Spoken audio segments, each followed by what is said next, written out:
doença infecciosa da bolsa de Fabrícios, ou doença de Gumboro, existe no mundo todo e é responsável por gastos significativos para a avicultura industrial. Esta condição causa uma série de efeitos patogênicos que podem variar da imunossupressão à alta mortalidade das aves. O causador desta doença é o IBDV, ou vírus de Gumboro.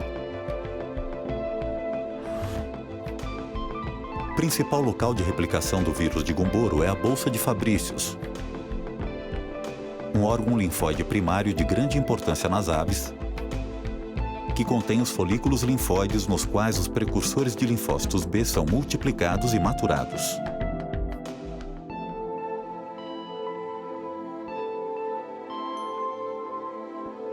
Cada precursor de linfócito B possui um receptor de imunoglobulinas em sua superfície.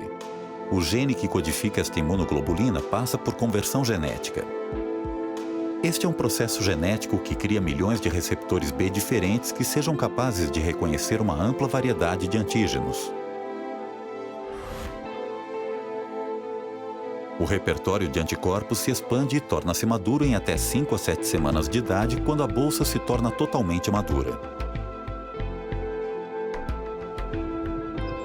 Migração dos linfócitos B da bolsa em sentido periférico,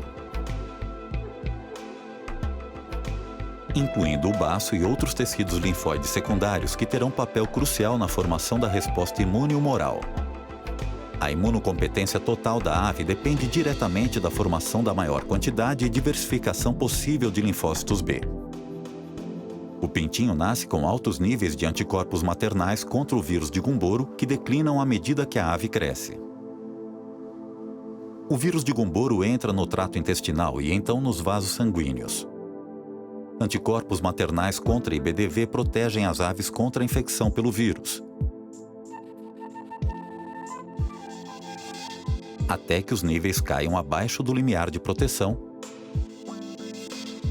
o que permite que o vírus chegue à bolsa e a infecte. Ocorre então a penetração dos precursores de linfócitos B e começa a replicação viral, destruindo as células infectadas. A replicação viral e a resposta inflamatória severa podem ocasionar sinais clínicos, até mesmo a mortalidade. Ocorre a depleção definitiva de linfócitos B, atrofia da bolsa e diminuição na diversidade e na quantidade de linfócitos B, o que causará imunossupressão.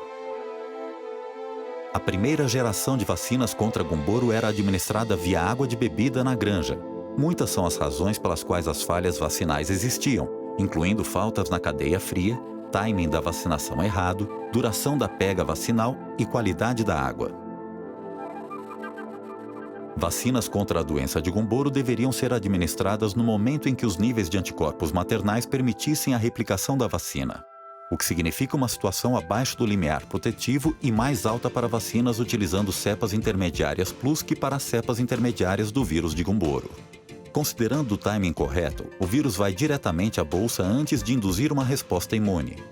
Existe um período de vulnerabilidade ao vírus de Gumboro muito virulento no qual os títulos de anticorpos estão abaixo do nível protetivo.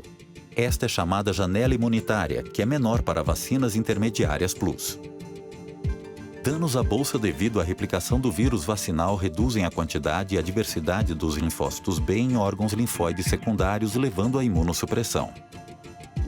O dano será menos severo com o uso de vacinas intermediárias quando comparado ao uso de vacina intermediária plus.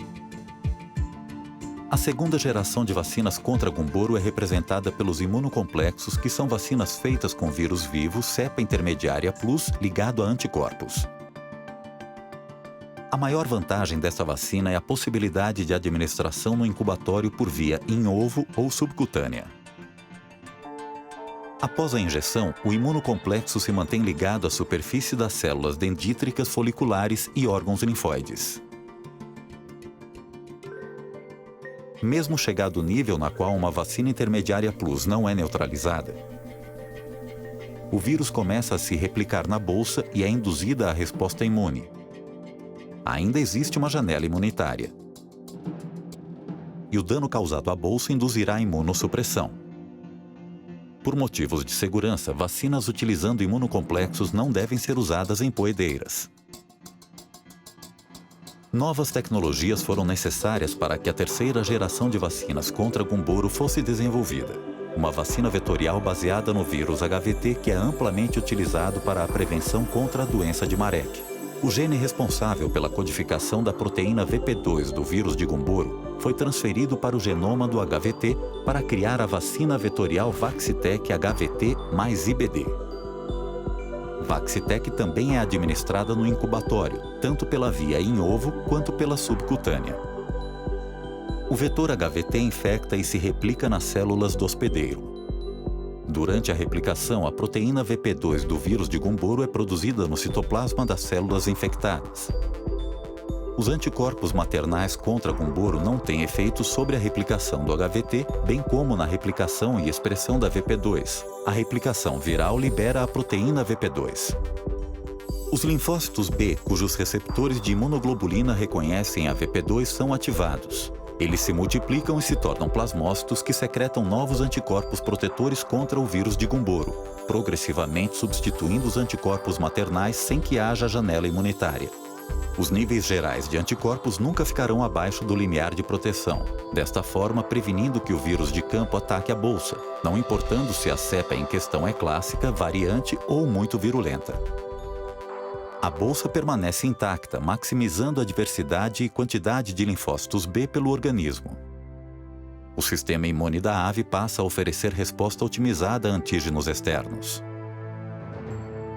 Para concluir, a tecnologia vetorial de Vaccitech não apenas permite a vacinação no incubatório contra duas importantes doenças imunossupressoras, como também resolve o problema de eficácia causado pela janela imunitária e protege a integridade da bolsa contra todos os tipos de vírus de Gumboro, tanto para frangos de corte quanto para poedeiras, da mesma forma. Isto significa que aves vacinadas com Vaccitech têm todo o seu repertório de linfócitos B pronto para responder positivamente a outras vacinas e aos principais agentes patogênicos presentes no aviário, otimizando o desempenho da ave na produção.